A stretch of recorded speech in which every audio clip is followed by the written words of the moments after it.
Hey guys, and welcome to the latest edition of Train with Honour TV. I've got a real treat for you in store today. I've got a fantastic coach, one guy that I look up to quite a lot within the industry, and it's Mr. Wayne Richardson. Wayne, welcome to the show, buddy. Hi Chris, how are you? Thanks for having me on, much appreciated, mate. No, it's an absolute pleasure to have you on. So for the guys that are watching, just want to give a bit of an introduction to sort of who you are, how you got into the industry, and a bit about your story. Thanks, Chris. Yeah, excuse the pun, I'm quite honoured to for you to have me on, and I always see it as a privilege when people like yourself and people in the industry ask me, about questions about my background and stuff as well. And it's not obviously the same generic background that everyone's got, gone to university and got the qualifications and then found the perfect job, because obviously there's no perfect jobs out there in terms of what we're doing because of the industry. So for me, Wayne Richardson, started off purely by chance, going to Platt Lane. I don't know if anyone knows, obviously Platt Lane, the city's training facility at the time. And I'm originally a Manchester boy, but I'm obviously living in Yorkshire now. But where I used to live in Manchester, I used to live in Heart on my side. So around there, obviously things at the time were really, really scarce in terms of, things that we were doing, and then going on from school and going to university. And so the ambition was really, really quite difficult for me, because I've come back from like really big sibling, I've got a big family and stuff as well. And my ambition was to get into football and training. I always wanted to be involved in football at some form of capacity, whether that might be in football playing or in the backroom team. So what I used to do is most of the time I used to walk past Platt Lane on my way back from school, and City at the time used to house the training facility, which used to have the community, the academy, and the first team. So unless you were involved in that kind of environment, you weren't allowed in. It was basically, your name's not down, you can't come in, basically. Yeah. And I used to watch, and when I was at school, the PE department, or the PE teacher said to me, listen, you've got some great ambition, and if these are the things that you need to do to get kind of like involved in like sport or teaching and stuff as well. You have to go to university, and then you have to, try and get you do some voluntary work and stuff as well. So I kind of took all that on board, from like PE department and stuff as well. And at the time, Chris, it was quite difficult, because at the time in the late 80s, early 90s, the area that I lived in was very much like it was Wigan, with high teenage pregnancy, high drug and alcohol misuse, gangs, violence, all that kind of stuff as well. And the norm was basically, that was the norm. It was like you came out of school and, but I realized for me, I had a choice, I had a choice, and there's something that I was really passionate about, getting into something like this. So one day what I did is decided to do, I went into Platt Lane and said, listen, this is where I want to be, and kind of handed in a bit of a makeshift CV. It was kind of like a piece of paper, just a piece of paper with what I wanted to do and stuff as well. I didn't have no idea of obviously writing things down or typing it up and bringing in a letter and stuff as well. I just called in on spec.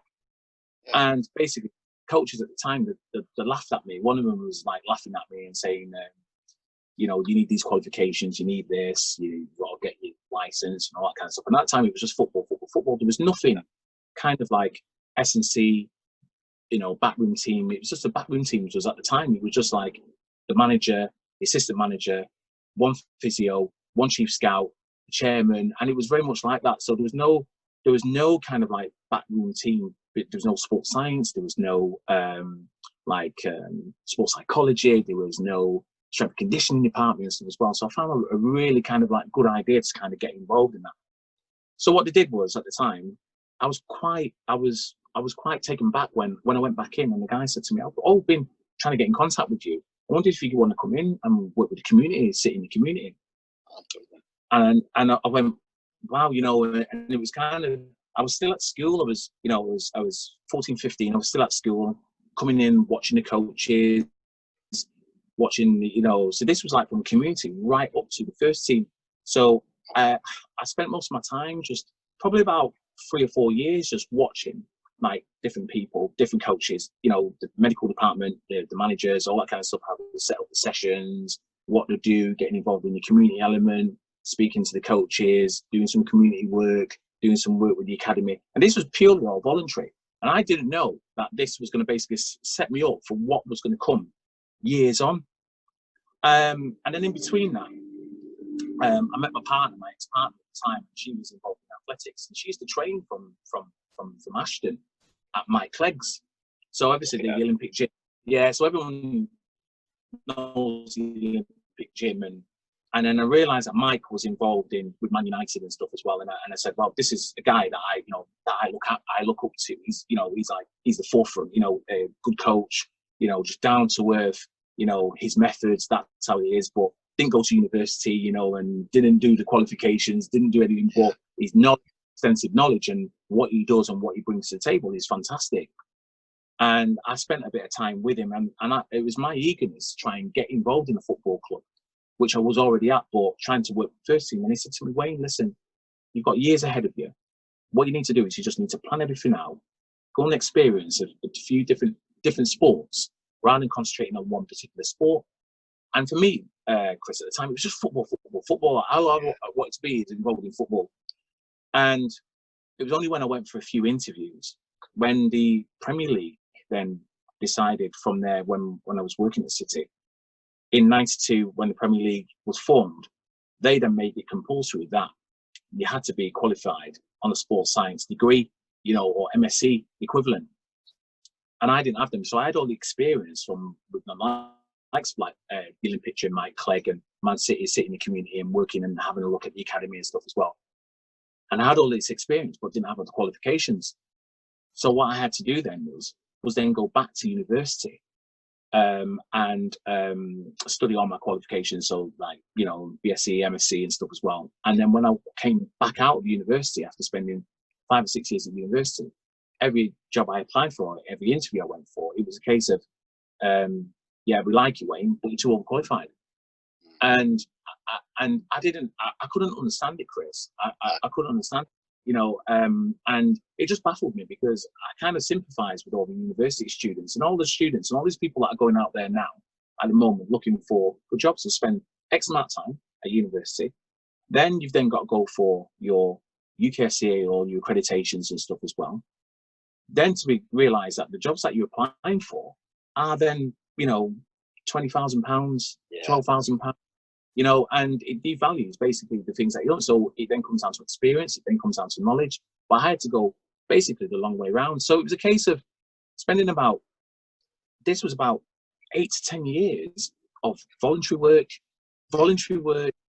doing like jobs where it was like 2 days a week, working in gyms. Even I got a job as a PT, just to go into a PT work, just to know how to speak to the general public, working behind a reception desk, doing the minimal job, and the jobs that you take for granted, where a lot of people now expect to get the perfect job. So I had to work so hard. And then my direction basically took a bit of a turn, because then I started working with the Greater Manchester Police, and it was very much like it was to set up a new program. The Manchester City Council set up a new program of working with kids that were involved in crime, but we're looking for sporting backgrounds to kind of get them into kind of, targeting obesity, targeting, fitness and stuff as well. All the kind of buzzwords that they're doing at the moment. Yeah. I started working with the police and stuff as well. They tried to get me into the force, tried to get me to be a policeman and stuff as well. And I said, no, not at all. But the experience, Chris, that it gave me working with the police was fantastic, because I would meet young people on a day-to-day basis, but knowing how to deal with the members of the public, but just setting kind of like the benchmark for life. Yeah. So it was a good experience, So I've had kind of like a lot of twists and turns, not just like your normal generic, we'll go to university, my family pays for everything. Yeah. You go there and you have the experience of university life. I didn't have that. My journey the road was long and hard. I had to, be up. I had to work in a bakery. I worked at JD Sports while I was studying at Salford College, and it was just like a long process to get me to this point now of advising and speaking to young sports scientists or coaches about the importance of obviously voluntary work. So yeah, it was in a nutshell, that's what happened. Wow, that is one hell of a story, and I can relate to that on a number of sort of areas there, because my similar sort of way of how I got into coaching was I was at college at the time, and we had Northampton Town were were actually based there, centre of excellence. And I literally just went down there, and it's similar to you. You know, it is going and learning, because ultimately it's not necessarily.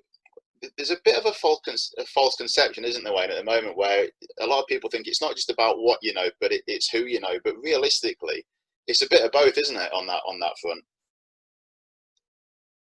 Well, you know, Chris, you know, the funny thing is as well, after, like, what I found out is, after I worked at City and everything, and I was doing some voluntary work, and then I ended up getting some paid work. There was a guy who there was a company that used to go into all like the Championship and a few Premier League sides, and I managed to kind of get a position in there doing some work with them, but also with a few non-league clubs, because at the time non-league clubs were very much like,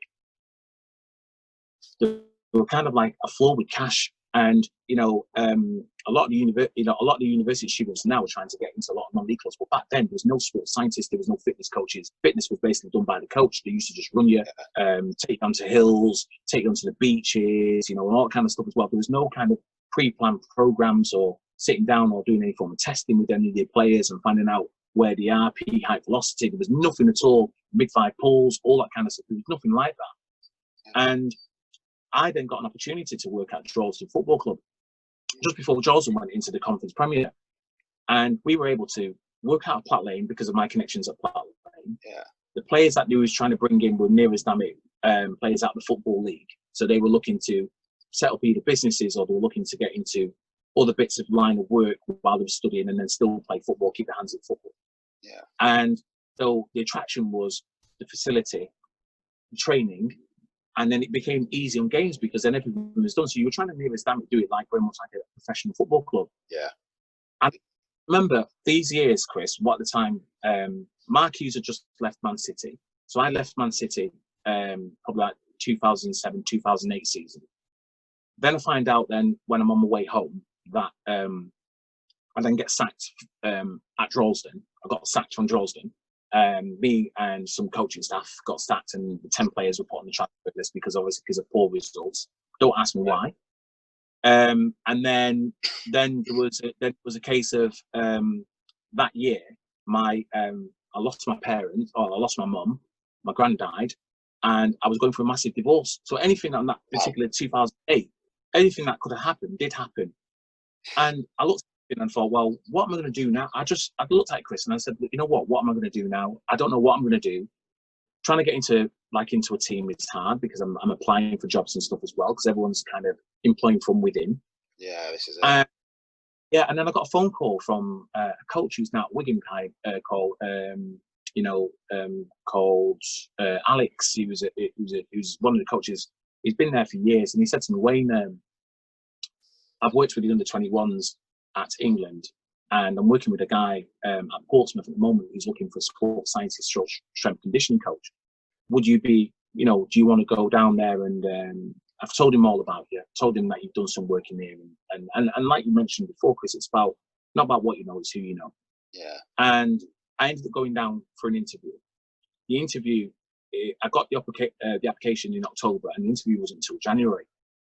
And I remember going down there, Chris, and I had this interview, and the interview was basically what kind of journey would you take a player through, an academy player for the first time? What kind of journey would you, so what will you be looking at? Will you just get them straight into the gym, so you have to look at like what background they've come from. Have they had an issue of obviously dealing with like strength conditioning before? Where are they in terms of their fundamentals? Can they do the really, really basic stuff as well? So not just looking at things when they're in the gym, but when they're outside as well, what their background is as well. So you have to take that holistic approach, but also treating the parents very much like performance managers, because they get the kind of the day-to-day when they're injured, when they're trying to get to games and all that kind of stuff. So the idea is to try and involve the parents as much as you possibly can. And I gave this scope, and I went right through it, telling them about the journey that a player goes through, a young academy player goes through, Oscar Slatters, when they go through puberty, all that kind of stuff as well, things that can be the underlying factors. And I remember getting the reply back, probably about a week later, saying, we've just gone into receivership. If you still want the job, you can still come down. But we've gone into receivership, so unfortunately, we haven't got no money. We want you. Yeah. And and at that point, Chris, I just decided, I said, listen, I need to start my own thing. I just need to start my own thing, just working at really, really low level at this moment in time, working with non-league players. I want to start with what I know. So I started tapping up, players, speaking to, going in, networking as much as I possibly could, putting posts out there to players and saying, look, during the course of the off-season, if you want to come in, if you've got off-season programs, we'll follow the off-season programs. We can always implement things in small groups. And Platt Lane gave me that opportunity to set up that thing there as well. But also, there was players coming from the PFA who were released. Players who were released on. Of course, yeah, from scholarships. So they released out the contracts and stuff as well. So you have that release list, and players are like thinking, well, where do I go to train? Yeah. And I remember one pre-season we had about 60 players turn up for the sessions. Yeah, and it was just off the cuff. It was just totally off the cuff. It wasn't. I didn't plan anything. I didn't go, right, well, I need to do this and I need to plan that as well. I just put a post out there, and at the time it was just basically Facebook was the main thing. Put a post out there. Yeah. And from that, it was just totally littered with players coming in. Then players were getting in, that were injured, coming back from serious injuries. Then it became very much like a full time. Then I started sitting down and talking to players on a one-to-one. Then agents were then approaching me and saying to me, Wayne, we want you to, kind of like look after our players and stuff and things like that. And I thought, wow, this is kind of, it's getting, big thing, yeah. It's getting bigger and bigger. And all I did, Chris, is do what everybody else did. I had an ambition. I had a plan. I wanted to go out there and be the best person I can be. And I have to be kind of like really grateful to the people that have kind of supported me on the way on this. But it's been fantastic. It's been a great journey, but it's been hard. Don't get me wrong. Yeah. It's been so. It's absolutely brilliant, Wayne, and the fact that you're actually tapping into all these clubs and providing an exit route for these athletes is absolutely fantastic. And because I've spoken to a lot of athletes that are coming towards the end of their careers now, and one of the biggest things that I've identified is there's not really any real support out there because they don't know where to go. But obviously, with the networking that you've been doing over the years, it's obviously set you in good stead. So I mean, in what sort of, how have you sort of got into building those relationships with clubs and also with the agents to build your foundations for the business? I think a lot of it then comes down to organically, really. First of all, it was just organic. It wasn't like me. It wasn't like me going out there at first and putting posts out there and stuff as well. It was just basically organically. I got approached the first time, Chris. I got approached probably about 15, 20 years ago by a guy called Mikey Williams. He was one of the biggest ticket. I know it sounds a bit funny this. So two people, Mikey Williams, who was one of the biggest ticket touts in Manchester, right? Been involved in football and stuff as well. And I remember him approaching me once and saying to me, listen, Wayne, what I'm deciding to do now, I'm deciding to get into agency work, football agency. If you know any players or anything that wants to come over to me, then, give me a shout and stuff as well. And I totally dismissed it at the time, didn't think anything of it. And it's only like now where I'm getting approaches from agents saying to me, listen, I've got a certain amount of players and clients and stuff that I want you to look after. Yeah. And the other one was a barber. And I used to go in, I've got a close friend, Richard Calam, who owns a barber shop in Hume, between Hume and Stretford. And all I used to do was go in there and sit in there, and he had players coming in from Man United, Burnley, Everton, Wigan, all the non-league clubs you can think of. So on a Thursday and a Friday, he used to come in after training and get the haircut. So all he used to do from there, he used to turn around and say to me, Wayne, I have there's a guy that wants your services that wants to come in. He's coming back from an injury. He's been released out of his contract and wants a place to train. And the network then built up from there. One tells one person, another person tells another person. And it's just basically been organic. It's like now, over the past 10 years now, where what we've done is we've got the website, we've got the contacts, we've got the system where you go through and how you apply. I've taken on my partner who's worked full-time within the business as well, and sending things out, putting posts out there to tell people. Sometimes we've been touching on posts where it might be a player where it's come back from an injury. How often do you work on these particular areas? What do you actually do? Who do you speak to? What the journey, what's the pathway after when you've been from the club, who's supporting you? Yeah. And then also trying to go back to the clubs and say to the clubs, listen, so if a player comes in with a program, how often do you speak to the sports scientists? How often do you speak to the strength and conditioning? We encourage that, Chris. Yeah. We encourage and to go back to them and say, listen, get off your phone, stop WhatsApping them. You see them every day. Go and talk to them. Yeah. Go and talk to these guys. You know, these guys are very good at what they do, these sports scientists and everything. And most of them will respect you and say, well, I'm working with somebody outside. If you've got a program that you've got to follow, we will not go above that program. We will not go out of our way to kind of, yeah, well, this is my method and don't worry about what the club says, because this is what you have to do. You know, so it's not about me comparing. It's about, I'm here to help, but I will always follow and adhere to the program that's been given and prescribed to you. So yeah, definitely. That sounds good. I mean, I suppose it's a bit of a learning curve as well, isn't it? Because obviously you're able to get an insight to obviously how the sports science teams work there. I mean, do you notice any differences between the level of experiences? Because of course, what we're seeing, Wayne, at the moment is there's a lot of interns that are going, of course, going from university. They'll spend 2 years at a professional sports club, and 9 times out of 10 they'll make a really good impression because the clubs are moulding them. And then they managed to secure a position at the club. Do you notice any differences between like the younger sports scientists and the older sports scientists in terms of how they approach it, how they approach the athletes, and how whether or not they welcome sort of external companies such as yourself and myself to going in there? I think the clubs, some clubs are very reluctant to kind of like ask for external providers, but this is the thing that's basically kind of taken off, you know, where you've got a lot of individuals like myself and yourself that are doing work out there as well and working with individuals.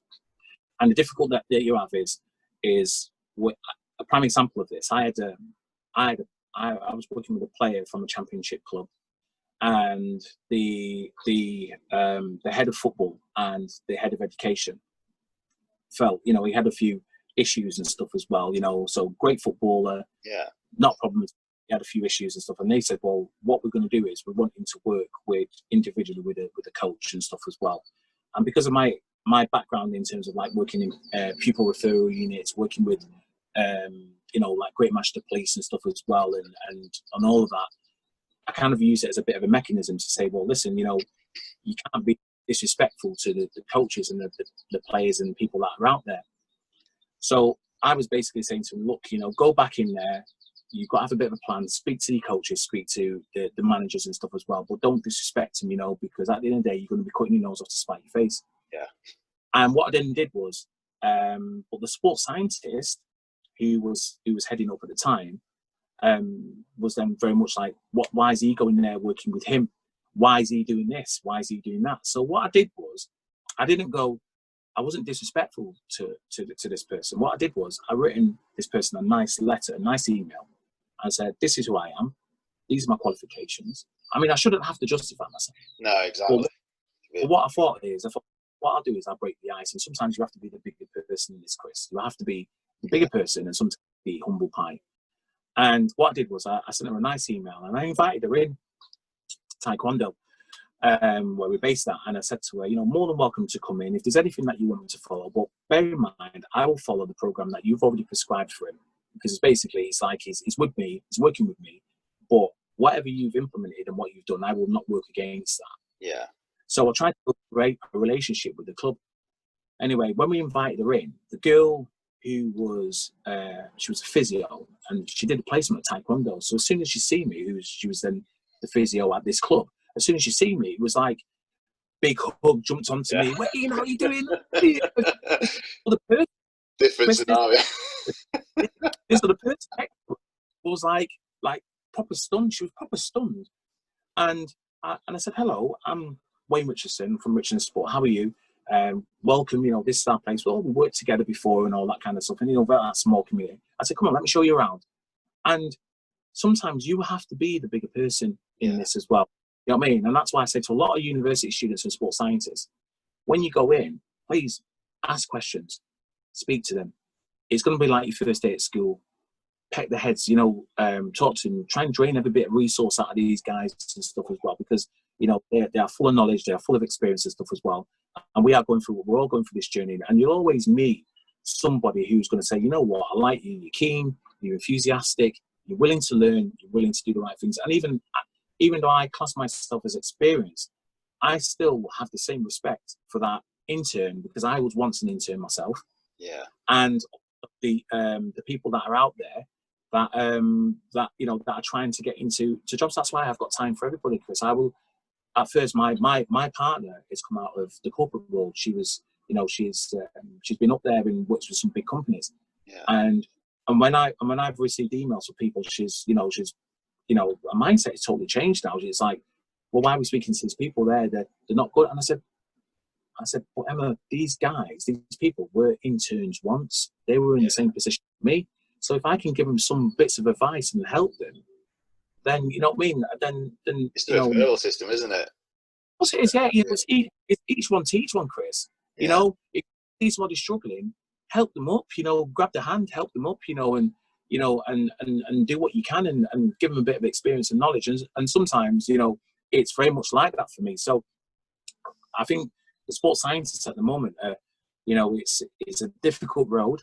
But I would say to them that if you're there doing an intern, always ask questions, always speak to them, and you'll find out at some point, you'll get a break at some point. You know what I mean? The door will open, you'll get a break. So yeah, keep going, keep fighting, definitely. No, that's the thing. And also with the internships as well, obviously we're living in an evolving world where there's always new information, there's new journals coming and everything like that.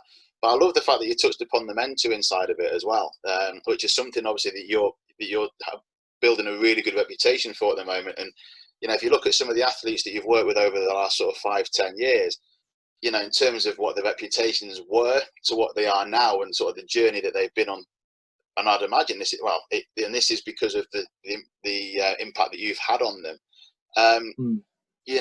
Talk us through some of the athletes that you've worked with and the differences that you've seen in their journey since they've come to Richardson Sport and work with you. Well, we've had, I can say, like, we've had a good, the bad, and the ugly, mate. We've had some really, really good athletes that have come through. So one of them, we've got a player who plays for Wolves, Wolverhampton Wanderers. He was at Burnley, a kid called Luke Cundle, and he coming to me from the age of 9. Really, really good football. We've got high ambitions for him. We've just last season just signed his first pro contract. Brilliant. And I just fell apart. Because you think to yourself, I've been working with this guy since the age of 9, and the club previously that he was at, from what I know, he had an injury, and this injury basically caused him a lot of, it was like a lot of issues and stuff as well. Parents were getting concerned, the club was getting concerned and stuff as well. And they got a second opinion from, the club sent him to somewhere in London, Harley Street, I think, as well, and said that he could resume after 6 to 8 months being out. They thought it was going to be an operation on his thigh. There was something, a growth in his thigh or something. But basically, when they realised and gone through it all, it wasn't actually a growth. And I looked at all the other things with him, and I said, right, well, what we've got to do is, I'm trying to help you out through this journey. I want to sit down. And it was like not only mentoring him as a player, but it was mentoring his parents as well, because when parents, what they have a tendency to do, Chris, is then put the hopes and dreams into their sons or their daughters, because it'll be like their pension or their, they're trying to relive the youth and stuff as well. And I'm saying, well, he or she, this athlete, has got so many different things to deal with. The issues around schooling, puberty, growing up as well, and so many different people. The coaches want something. You as a sports scientist or strength conditioning want something from them. So for me, it was like taking him through this journey. And now when I look back at it, and I've seen him now of being a 9-year-old to then being like 18, 19, signing his first pro, driving his first car, living in his apartment, having conversations with him. That's and you've played some form of small part on that as well. So it's not just about what they do on the pitch, it's what they do off the pitch as well. Yeah, and the advice that you can give him on the programs and everything, which I'm always doing. I've had another guy, Sol Milanovic, who's gone from Huddersfield to Norwich, signed a pro 2 years ago as well. Was working with him from the age of 14. Ravel Morrison, as you know, done some work with Ravel. Known Ravel since he was 12, 13. They used to live on the same street as me in Stretford, and obviously everyone knows Ravel's journey, you know, in terms of how he is. You know, he's a fantastic player, fantastic guy. You know, he's had his issues, but I was honoured to work with him and to speak to his parents or speak to his mum, because I knew his mum for a while. And it was funny because they used to just play football. There were 6 kids who used to live on the street where I used to live in Stretford, and it was a case of he used to come round and I used to get him in outside my house and talk to him about where I'd been and my background. And I was working at Leeds United, I worked at Sheffield United at the time, and I used to talk to him about my background and everything, and saying to him, you know, football's going to change, and he was one of them kids. And then like 10 years on, you know, I'm then getting a phone call from him, Wayne, can I come in and do a session with you? Can I, you know, I need to talk to you about, you know, this program or something. And some people don't see that side, Chris. They don't. Yeah. They see the bad press, but they don't see the side of that guy just trying to be a footballer, trying to be the best he can be, and he's a fantastic guy.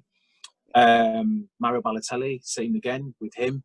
Everyone knows how much of a, you know, he's a Looney Tune and fireworks and all that, yeah, you know, and all that kind of stuff as well. And that was purely, again, through a friend of mine who, you know, the barber, who then made that referral to me and said, Wayne, look, we've got a player, you need to go and see him, and his agent wants to get in contact with you about him doing some sessions before he goes to a pro club. I'm not going to tell you who it is. Yeah. And then when I ended up going down there, it was Mario sitting around the table with me and Ighalo, one of the biggest agents in the world. And I'm thinking, and Chris, you know, for about the past 10 minutes, I was like this. Wow. Totally stunned. And, you know, I was totally stunned. I didn't, you know, and this is not, what I'm trying to say is here, the variation of like, I'll work with grassroots kids, you know, and what we offer them and what we tell them in this journey. I say to them, if you want to be a pro footballer, there's certain things behind the scenes that you're going to have to do. So it starts with not just the pros, it starts with the grassroots kids as well. Yeah. And I spend a lot of my time sitting down and talking to them, and then setting up sessions with them and going into schools and going into universities and colleges and saying to them, whether you're in sports science or you're a footballer, and say, look, these are the journeys that I did.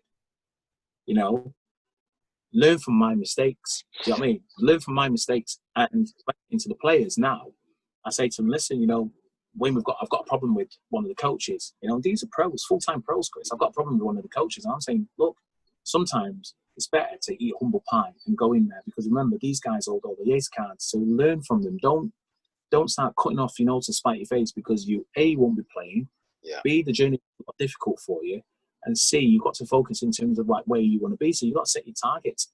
So some of the individuals have been fantastic. You know, over the past 10 years, Chris, we've worked with nearly 5,500 footballers. Wow. And I always get choked up when people, you know, come to me, no matter what level, whether the Premier League or grassroots. I always treat everybody the same. I give them the same focus.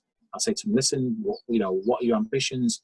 What do you want to do? You know, is it just for fun, or is it for professional? You know, do you want to get by? So what's your targets? What do you want to achieve?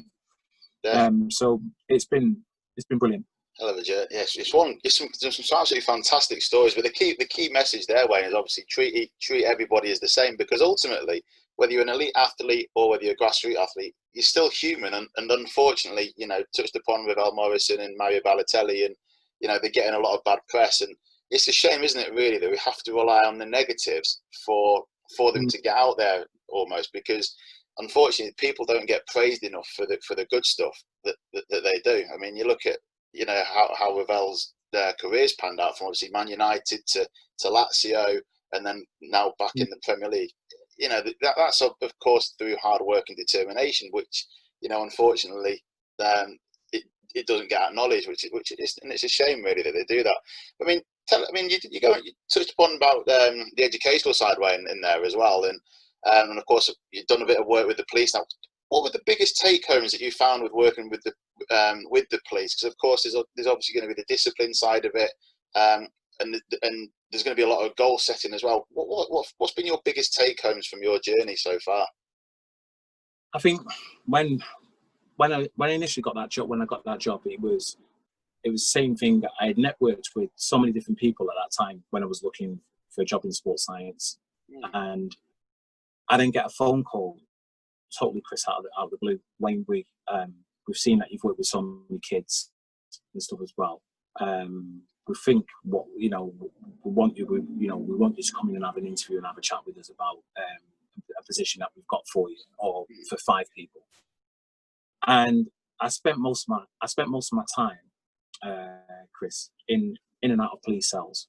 We would get phone calls into a central kind of like point, and you might have 10 kids that you have to then go and visit out custody suites. So these like custody suites, like holding cells, where they go there before they then either go into court or go to prison or something like that as well.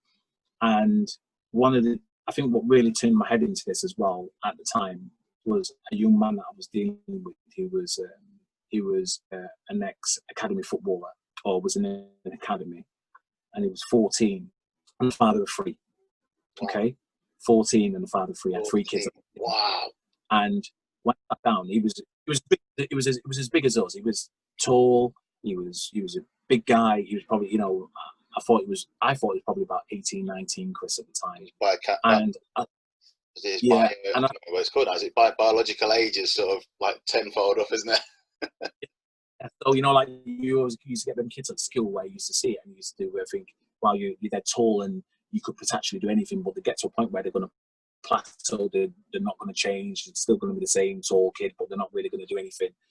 And I sat down with him for probably the best part of like nearly 2 hours, and I cried my eyes out, because at the time my ex-partner was due to have a kid, have my daughter, my first child. And I said, how are you dealing with it as well? So he had this situation of like 3 girls pregnant, been failed from the age of 8, not been in mainstream education, got into stealing cars, got involved with the wrong crowd, whether that's drugs and alcohol and all that kind of stuff as well.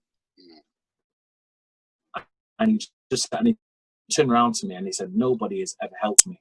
And I always use that situation of like, we can be involved in sport, and one of the biggest take on sport, if you can't deal with that person face on, and listen. So for me, it was about listening, sitting down and listening to the person, finding out what the faults are, finding out what the issues are as well. And it's no different to sports science and strength and conditioning, because you're still ultimately dealing with athletes, you're still dealing with. So how are you going to get the best out of that athlete if you don't know what's going on behind the scenes? Yeah. Yeah. How are you going to, the first time, because there was a podcast this last week with some of the best coaches out from UKSCA, and it was about youth sport. And one of the guys, he's the Arsenal coach, strength and conditioning coach, Padraig or whatever he's called. They call him Paddy, and he works at Arsenal. And he was saying that you are effectively the performance manager. We are trying to treat these young players or young athletes straight away like full-time pros, but there's so many things going on underlining first before we get to that point. So let's deal with the fundamentals first. Yeah. So I had to sit down with this guy, find out about his background, find out about his home life. When his mum came in from an appropriate adult, there was an issue with drugs and alcohol. So this guy potentially hasn't got a chance. He hasn't got a chance. He wants to do well, but basically there's no one pointing him. So there's no one pointing him in that right direction. And this is no different to having that athlete there and thinking, what's gone wrong? How can I help? Let's look at this problem. Okay, well, we've got a big enough team here. Let's post you onto the sports psychologist. It might be a mental thing. It might be a strength conditioning issue. It could be like a nutrition issue. It doesn't necessarily have to be a sports science issue, Chris. It has to be there's some other underlying factors that might be stopping that person, hindering that person in that performance. So for me, it kind of set me up to it makes my job a lot easier now when I sit down to say to people, how can I help? And they talk. And one guy before the lockdown came, it was a young man who came over from us. He's at Port Vale at the moment, and his dad made a comment and said to me, Wayne, what I like about you is that you never spoke to me. You always spoke to my son. You spoke to my son, and that's what's made my decision a lot easier for us to kind of get you to help my son in terms of like the areas that he needs to improve on. So